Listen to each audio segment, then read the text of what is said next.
আরে গাধা, অ্যাম্বুলেন্সে তোর বান্ধবী ছাড়া আর কেউ নাই। দাঁড়া, তোর বান্ধবী মরার পর নড়ছে কিনা দেখে আসি। কথাটা বলে রিয়াজ হাসতে হাসতে অ্যাম্বুলেন্সের পেছনে যাই, আর ঢাকনা খুলে তাকিয়ে রাখে মরা লাশটা সিটে বসে আছে, তাও রিয়াজের দিকে এক দৃষ্টিতে তাকিয়ে। রিয়াজও মেয়েটার দিকে এক দৃষ্টিতে তাকিয়ে রইল।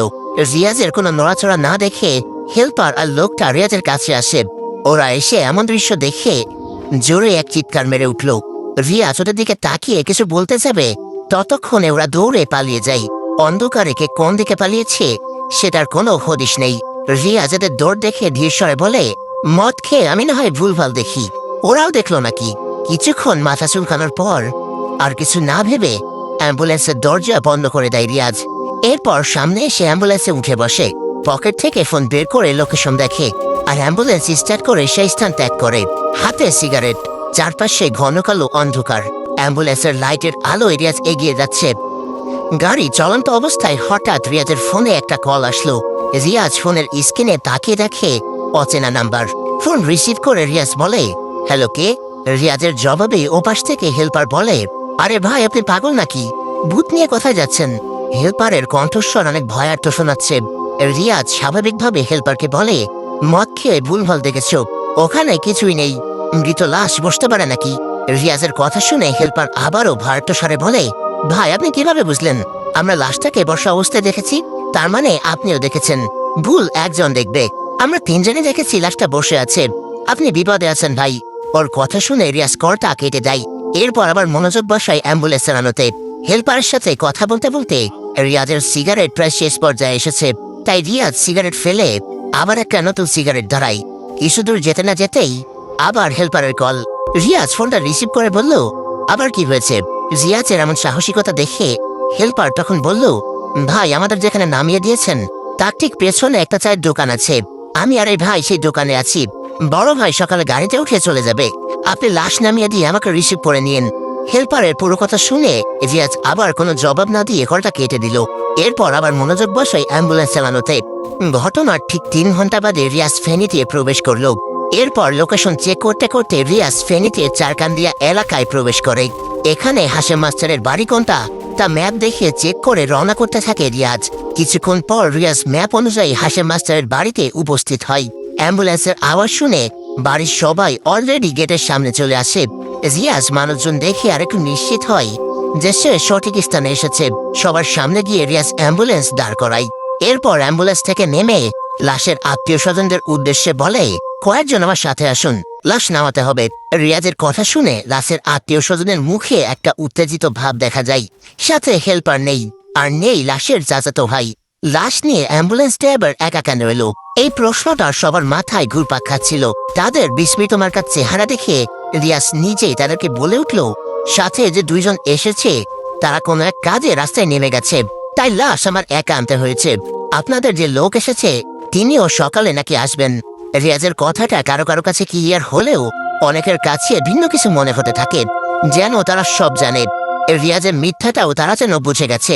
কিন্তু রিয়াজ কাউকে কোনো প্রশ্ন করার সুযোগ না দিয়ে নিজেই অ্যাম্বুলেন্সের ঢাকনা খুলতে থাকে। রিয়াজের এমন আচরণ দেখে কয়েকজন আত্মীয় স্বজন এসে রিয়াজের সাথে হাত লাগায়। রিয়াজ অ্যাম্বুলেন্সের ঢাকনা খোলার পর দেখে লাশ ঠিকই শুয়ে আছে, আর লাশের বক্সটাও খোলা নেই। রিয়াজ গিয়ে লাশের বক্সটা ধরে এবং সাথে লাশের আত্মীয় স্বজনরাও এসে রিয়াজের সাথে লাশের বক্সটা অ্যাম্বুলেন্স থেকে বের করে। এরপর রিয়াজ বক্সের ঢাকনা খুলতেই সবাই লাশটাকে বের করে তাদের উঠানে নেয়। লাশ নামিয়ে দিয়ে রিয়াজ আবার অ্যাম্বুলেন্সের কাছে আসে। গাড়ির ঢাকনা আটকে দিয়ে রিয়াজ ড্রাইভিং সিটে বসে। এরপর সবাইকে বিদায় দিয়ে বাড়িটা থেকে বের হয়ে চলে আসলো। কোনো দিকে কোনো নজর নেই, আর নেই কারো অবস্থান। আর রাতটা এখন গভীর। ফেনীতে এসে রিয়াজ আবার কুমিল্লার পথটাই রওনা করে। প্রতিবারের মতো সিগারেট জ্বালিয়ে ড্রাইভ করছে, কিন্তু রিয়াজ অনুভব করতে পারছে অ্যাম্বুলেন্সের পেছনে কেউ রয়েছে। রিয়াজ কোনো দিকে নজর না দিয়ে এগিয়ে যেতে লাগলো। কিছুক্ষণ পর চারপাশে ফজরের আজান শুরু হয়। আজানের ধ্বনি রিয়াজের কান অব্দি আসতেই রিয়াজ একটা দীর্ঘশ্বাস ফেলে। কপাল থেকে ঝরে পড়া ঘাম এইবার শুকাতে শুরু করলো। চারপাশে ধীরে ধীরে আলো ছড়াচ্ছে। সূর্য উঁকি দিবে কিছুক্ষণ পর। ভোরের এই মিষ্টি বাতাস রিয়াজের চুল স্পর্শ করছে, কিন্তু রিয়াজের মগজে ভাবনা চলে ভিন্ন কিছু। সকাল 6:12। রিয়াজ সেই দোকানের কাছে আসে। হেল্পার দোকানের সিটে ঘুমাচ্ছে। রাস্তার পাশে অ্যাম্বুলেন্স দাঁড় করিয়ে রিয়াজ নেমে পড়ে। এরপর দোকানে গিয়ে দেখে দোকানে বসে বসে কোরআন তেলাওয়াত করছে। রিয়াজের উপস্থিতি দেখে দোকানি একটু স্থির হয়। রিয়াজ দোকানের উদ্দেশ্যে বলে, যা হবে। দোকানি মুচকি হেসে উত্তর দিল, জি ভাই বসুন। রিয়াজ সিটে না বসে হেল্পারকে ডাকতে শুরু করলো। হেল্পারের পরিচিত দেখে দোকানি রিয়াজকে বলে, ভোরে এসে দেখি উনি সিটে ঘুমাচ্ছে। কয়েকবার ডেকেছিলামই, কিন্তু ওঠেনি। রিয়াজ দোকানের কথা শুনে কোনো জবাব দেয়নি। হেল্পারকে একটা ধাক্কা মারতেই সে লাফিয়ে ওঠে। রিয়াজ এবার গিয়ে সিটে বসলো। এদিকে হেল্পার রিয়াজকে দেখে বলতে লাগলো, আপনি এসেছেন তাহলে? রিয়াজ মাথা নাড়িয়ে হ্যাঁ সূচক ইঙ্গিত দিল। হেল্পার আবার বলা শুরু করে, লাশের সাথে আসা ভাইটা আমাকে একা রেখে চলে গেছে। হেল্পারের কথা শুনে রিয়াজ বলে, এত রাতে গাড়ি কোথায় পেয়েছে সে? হেল্পার রিয়াজের প্রশ্নে আবার বলে, গ্যাস নেওয়া সিএনজিতে গেছে। এক ড্রাইভার ফেনী যাচ্ছিল গ্যাস আনতে, ওনাকে 500 টাকা দিয়ে রিজার্ভ করেছে। হেল্পার তার কথা শেষ করতেই দোকানে চা নিয়ে এসেছে। রিয়াজ আর হেল্পার চায়ের কাপ হাতে নিল। চা খেয়ে বিল পরিশোধ করে নেয় রিয়াজ। এরপর হেল্পারকে নিয়ে রওনা করে ঢাকাতে। যদিও মাঝপথে হেল্পার অনেক কথা জিজ্ঞেস করেছিল, রিয়াজ তার সব কথা এড়িয়ে গেছে, অর্থাৎ কথা ঘুরিয়ে দেয়। প্রায় 2 ঘন্টা 48 মিনিট বাদে রিয়াজ অ্যাম্বুলেন্স নিয়ে হাজির হয় হাসপাতাল। বাহিরে গাড়ি দাঁড় করিয়ে রিয়াজ হেল্পারকে বলল, বসকে জানিয়ে আসো, আমি চায়ের দোকানে আছি। কথাটা বলে রিয়াজ গাড়ি থেকে নামে আর সোজা চলে যায় চায়ের দোকানে। হেল্পার গাড়ি থেকে নেমে ঢুকে যায় গেটে।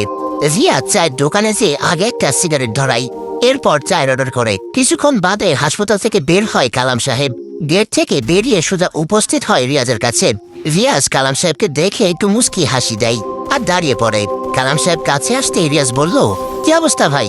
লাশ তো নামিয়ে এসেছি। রিয়াজ কথাটা বলার পর হাসিটা আর রাখতে পারেনি। কালাম সাহেবকে দেখে বোঝা যাচ্ছে উনি রাগান্বিত। রিয়াজ আবার কিছু বলবে তার আগে কালাম সাহেব বলে, এসেছো সেই গতকাল রাতে। তোমার ভাবির সাথে কথা হয়েছে আমার। সেদিন রাতেও কিছু খাওনি, আমাকে গোসল করার জন্য একটু সময় দিতা, একসাথে কিছু খেয়ে এরপর কাজে আসতে। কিন্তু তুমি বেশি কাজ দেখাচ্ছ। বস কল দিতেই পাগলের মতো ছুটে আসলা। অনেকটা ধমকের স্বরে কথাগুলো বললেন কালাম সাহেব। রিয়াজ মাথা নিচু করে বলে, পরের বার থেকে আর হবে না। কালাম সাহেব এতে সন্তুষ্ট হয়নি। উনি আবার ধমকের স্বরে বললেন, আর আমি যে এতগুলা কল দিলাম রিসিভ করনি কেন? হেল্পারকে যখন কল দিলাম সে বলল তুমি তাকে মাঝ রাস্তায় রেখে লাশ নিয়ে চলে গেছো। খুব দায়িত্ববান হয়ে গেছো তাই না? রিয়াজ কালাম সাহেবকে আবার শান্ত স্বরে বলে, ভাই ফোন খেয়াল করিনি। কালাম সাহেব এতেও সন্তুষ্ট হলেন না, তবে এইবার একটু নর্মাল ভাবে বললেন, বসকে আমি কাল থেকে ইচ্ছা মতো বকাচোকা করেছি। তুমি এখন এই লাইনে নতুন, তার উপর আজ 2 দিন ভাত খাওনি। কি দরকার ছিল রাতে লাশ টানার? আর হেল্পারের মুখে মাত্র শুনে এলাম সব। কি হয়েছিল রাতে? রিয়াজ এবার কালাম সাহেবের কথা এড়িয়ে দেওয়ার জন্য বলে, আজকে আমার আর কোনো ডিউটি আছে? কালাম ভাই বলে, রাখো তোমার ডিউটি, আগে বলো রাতে কি হয়েছে। রিয়াজ কালাম সাহেবের কথাই এইবার আর জবাব দেয়নি। পকেট থেকে টাকা বের করে দোকানিকে চায়ের বিল দিল। এরপর ফিটে বসে সিগারেট টানছে। কালাম সাহেব রিয়াজকে এবার ধমকেশ্বরে বলে, সমস্যা কি? আমি কিছু জিজ্ঞেস করেছি। রিয়াজ এবার না পেরে বসা থেকে উঠে যায় আর হাসপাতালের দিকে যেতে লাগলো। কালাম সাহেব নিজেও রিয়াজের পেছন পেছন এসে সামনে দাঁড়ায়। রিয়াজের পথ আটকাতেই রিয়াজ গেটে না গিয়ে অ্যাম্বুলেন্সে চলে যায়। ড্রাইভিং সিটে বসে কিছু ভাবছে। এদিকে কালাম সাহেব নাসুরবান্দা, উনি অ্যাম্বুলেন্সের কাছে এসে রিয়াজকে আবার বলে, আমি জানি তুমি স্বাভাবিকভাবে লাশ নামিয়ে আসনি, অনেক কিছু ফেস করেছো। এই লাশ কেউ নিতে চায়নি, তাই বস আমার জন্য অপেক্ষা করছিল। আমি সন্ধ্যার দিকে লাশটা নিয়ে যেতাম, কিন্তু সেখানে পাকনামি করে নিজে গেলে। তুমি জানো এই লাশের মূল কাহিনী? কালাম সাহেবের কথা শুনে রিয়াজ একটু নড়ে চড়ে বসে। এরপর বলে, লাশের আবার কি কাহিনী? আর থাকলেও আমার কি? আমার কাজ ছিল লাশ নামিয়ে দেওয়া, আমি দিয়ে এসেছি। কালাম সাহেব বলে, রক্ষা কবচ নিয়েছিলে? রিয়াজ বলে, রক্ষা কবচ কিসের? কালাম সাহেব বলে, প্রত্যেক অ্যাম্বুলেন্স ড্রাইভারের সাথে রক্ষা কবচ থাকে, যেটি গতকাল টেবিল থেকে আমাকে দিয়েছিলে। আর যে লাশ তুমি নিয়েছো সেটি খুন করা হয়েছিল প্রায় 1 মাস থেকে সে মর্গে। আর এই লাশ মর্গে নানান ঘটনা ঘটিয়েছে। রিয়াজ বলে, বুঝিনি আমি। কালাম সাহেব বলে, মর্গের পাহারাদার জসিম মিয়া আইসিইউতে আছে। এই লাশটা আক্রমণ করেছিল তাকে। জসিম মিয়ার হাতে কয়েকটা চুল পাওয়া গেছে, যেটা এই মেয়ের চুল। এখন এসব হচ্ছে সবার কাছে কুসংস্কার, কে বিশ্বাস করবে একটা লাশ তাকে আক্রমণ করেছে? রিয়াজ বলে, পরে? কালাম সাহেব আবার বলে, পরে আর কি, এই লাশকে সরানোর অনেক চেষ্টা করে, কিন্তু কেউ নিতে পারেনি। এক ড্রাইভার লাশ নিয়ে অ্যাম্বুলেন্সে রেখেছিল। এরপর অফিসে যায় ঠিকানা আনতে, কিন্তু এসে দেখে লাশ অ্যাম্বুলেন্সে নাই। খোঁজাখুঁজি করে দেখে লাশ অলৌকিকভাবে মর্গে চলে গেছে। ভয়ে সেই ড্রাইভার চাকরি ছেড়ে দিয়েছে। জানাজানি হবার পর কেউ রাজি না এই লাশ নিতে। আমি টানা ডিউটিতে থাকাই এই লাশের ব্যাপারে বলা হয়নি, কারণ এই হাসপাতালে সিনিয়র ড্রাইভার আমি ছাড়া কেউ নেই। সন্ধ্যায় এসে আমি লাশটাকে নেবার কথা। রিয়াজ বলে, তাহলে বস আমাকে কেন পাঠালেন? ওরা তো বলবেই, ড্রাইভারদের জীবনের চিন্তা ওদের আছে, লাশের পরিবারের কেউ রাজি না, ওরাও ওদের লাশকে ভয় পাচ্ছে। তাই ঢাকায় ওর চাচাতো ভাইকে পাঠাই, কারণ ওর চাচাতো ভাই কিছুই জানতো না, তাই রাজি হয়। কিন্তু গতকাল দুপুরে মর্গে একজনের হাত কামড়ে খেয়ে ফেলে এই লাশ। দারোয়ান আরেকটি লাশ রেখে আসার সময় এই মেয়েটি দারোয়ানের হাত টেনে ধরে। দারোয়ান বাঁচার জন্য হাত টান দেয়, আর দেখে ওনার পাশ আঙুল সহ হাতের তালু নেই। ভয়ে তিনি মর্গের বাহিরে আসে, আর এসব জেনে বস আমাকে কল দেয়। কিন্তু তুমি ফোন রিসিভ করলা। উনি জানে আমি ফোন রিসিভ করেই সালাম দেই। চুপ থাকায় বুঝে গেছে আমি ফোন ধরিনি। রিয়াজ বলে, মর্গের সব লাশই এমন? কালাম সাহেব বলে, না, সব না, কিছু কিছু। আর যে মেয়ের লাশ তুমি নিয়েছ, তাকে তো নৃশংস হত্যা দেওয়া হয়েছিল। রিয়াজ বলে, হত্যা দেওয়া হয়েছিল মানে? কালাম সাহেব বলে, কি আর বলবো, এই যে পাশের এলাকাতে এমপি সোহেল সাহেবের বাড়ি, তার ছেলে দল এই কাজ করেছে। 12 দিন বন্দি রেখে ধর্ষণ করলো, তারপর মেয়ের পেট কেটে হত্যা করলো। মেয়ের ফ্যামিলি কিছুই করতে পারেনি, ওই যে এমপির চেলা, তাই বেঁচে গেছে সব শুয়োর ছানা। রিয়াজ বলে, এই জন্যই তাহলে সাহায্য চাচ্ছিল? কালাম সাহেব বলে, কে? রিয়াজ বলে, ওই মেয়েটি। কালাম সাহেব বলে, আমি জানতাম, আমি বুঝেছি ঝামেলা হয়েছিল। তুমি হাইট কেন করতেছ? রিয়াজ বলে, ভাই, আমি আমার ভাবের কষ্ট দেখতে পারছিলাম না। আমার পঙ্গু ভাইয়ের চোখের পানি প্রতিদিন ঝরে।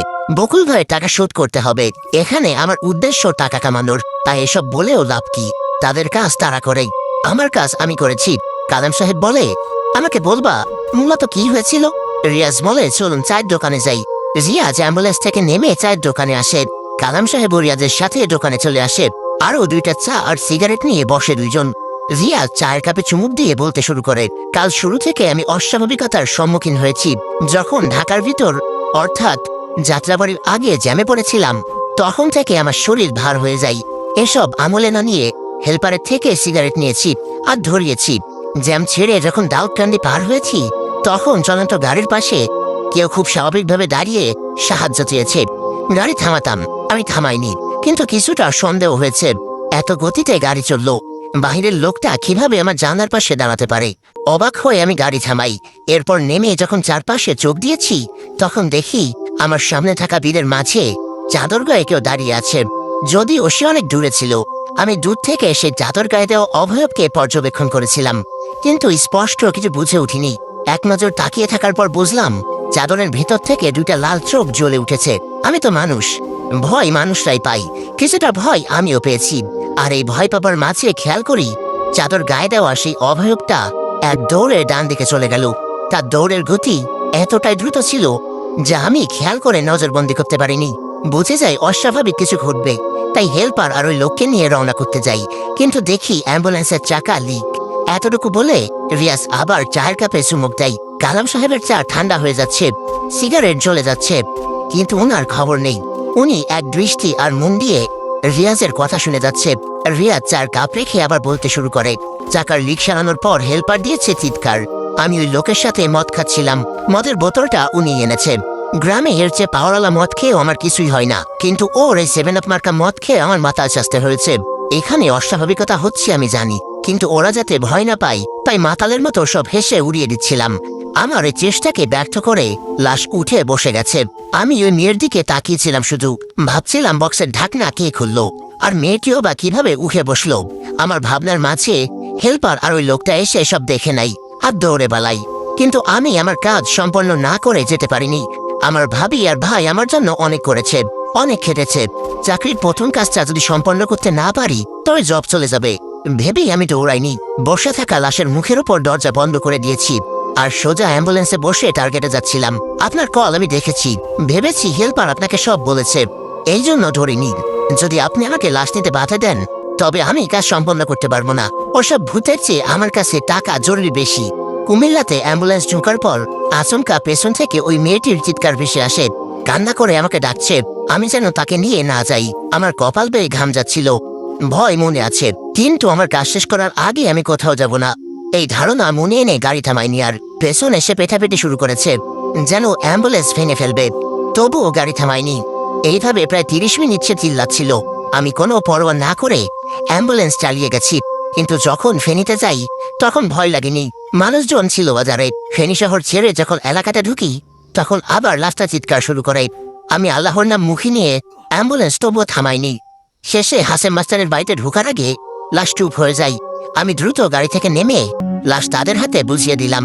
কিন্তু কালাম ভাই, বিশ্বাস করুন, লাশ রেখে আসার সময় যা হয়েছে তা অনেক ভয়ঙ্কর ছিল।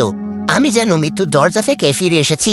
এই কথাটা বলতেই রিয়াজের গায়ের লোম দাঁড়িয়ে যায়। কালাম সাহেব কিছুটা বিস্মিত দৃষ্টিতে তাকায় রিয়াজের দিকে। অতি আগ্রহী হয়ে আছেন তিনি। রিয়াজ তখন আবার বলতে থাকে, লাশ রেখে যখন আমি বাড়ি থেকে বের হই তখনই আমার অ্যাম্বুলেন্সে আবার কেউ পেটাপেটি শুরু করে।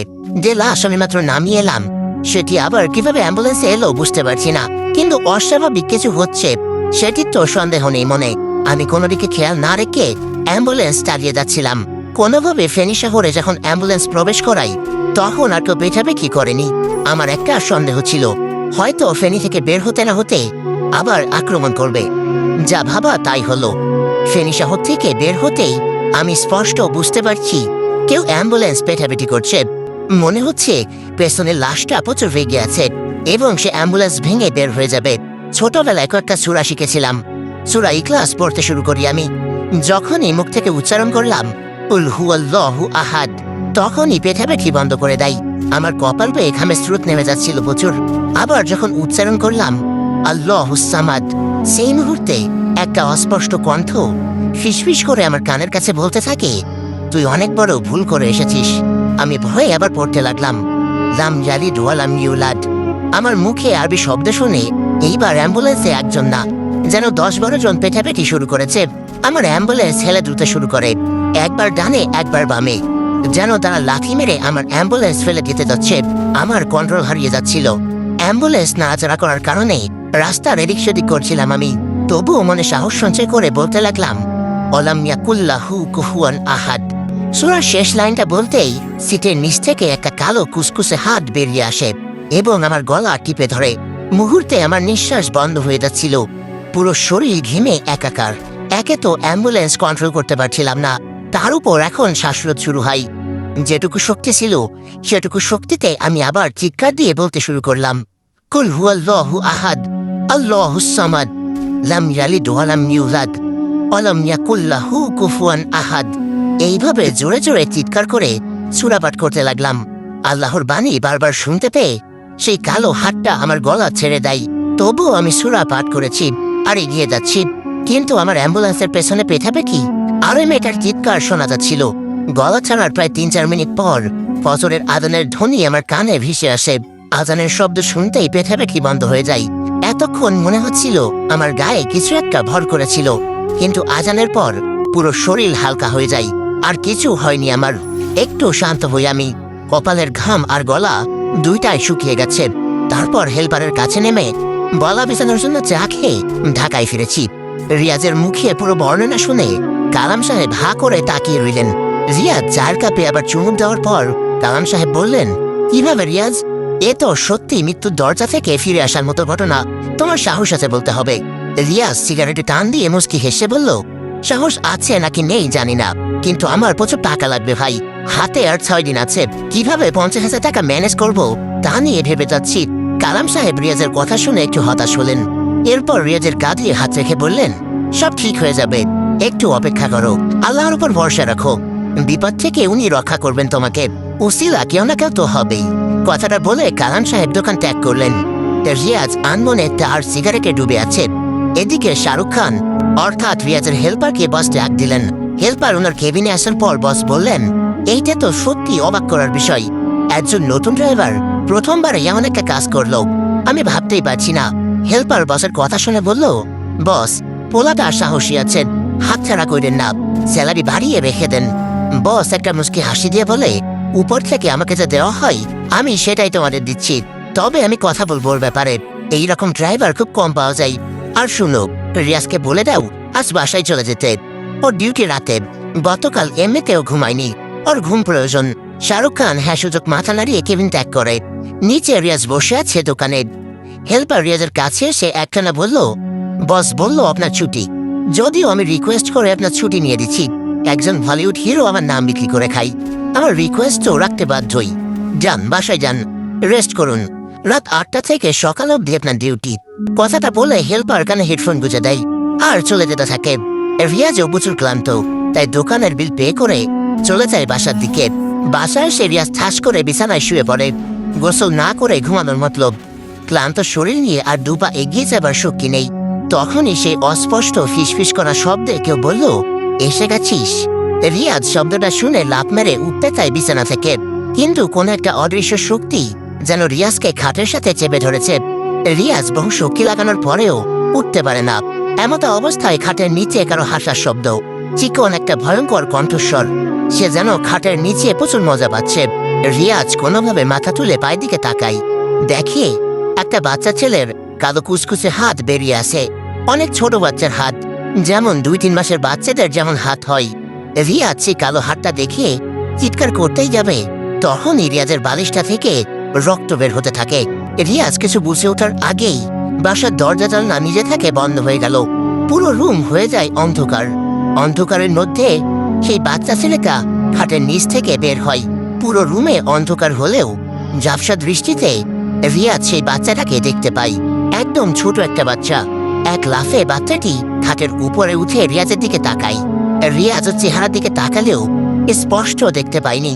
পুরো মুখে শুধু ওর চোখ দুইটা দেখা যাচ্ছিল, লাল বর্ণের দুইটা চোখ, অনেক ভয়ঙ্কর। রিয়াজের দিকে তাকিয়ে সে একটা হাসি দেয়, এরপর লাফ দিয়ে দরজার দিকে চলে যায়। রিয়াজ দেখে দরজা না খুলে সে বাতাসের মতো দরজার কাঠ ভেদ করে বের হয়ে গেছে। আশ্চর্যজনক ভাবে আবার সেই বাচ্চাটা খাটের নিচ থেকে বের হয় এবং এক দৌড়ে দরজার কাঠ ভেদ করে বের হয়ে যায়। এইভাবে একের পর এক বাচ্চা খাটের নিচ থেকে বের হচ্ছে আর দরজার দিকে চলে যাচ্ছে। রিয়াজ ভয়ে জমে গেছে। তখনই রিয়াজের মনে হলো রুমের কোনায় একটা বিশাল কালো অবয়ব দাঁড়িয়ে আছে। আসসালামু আলাইকুম গাইস, কেমন আছেন সবাই? আশা করি সকলে খুবই ভালো আছেন। তো পরবর্তী কেমন লাগবে সেটি অবশ্যই কমেন্ট করে জানাবেন। আর পরবর্তী পর্ব পেতে হলে অবশ্যই বেশি বেশি করে লাইক এবং কমেন্ট করতে হবে, কারণ আপনাদের প্রতিটি লাইক এবং কমেন্ট আমাকে পরবর্তী ভিডিও বানাতে উৎসাহিত করে। আর প্রিয় ভালোবাসার মানুষেরা, আপনারা চাইলেই কিন্তু গল্পটি শেয়ার করে আপনার কিছু প্রিয় মানুষকে শোনার সুযোগ করে দিতে পারেন। তো আজকের মতো এ পর্যন্তই। ভালো থাকবেন, সুস্থ থাকবেন। আল্লাহ হাফেজ গাইস।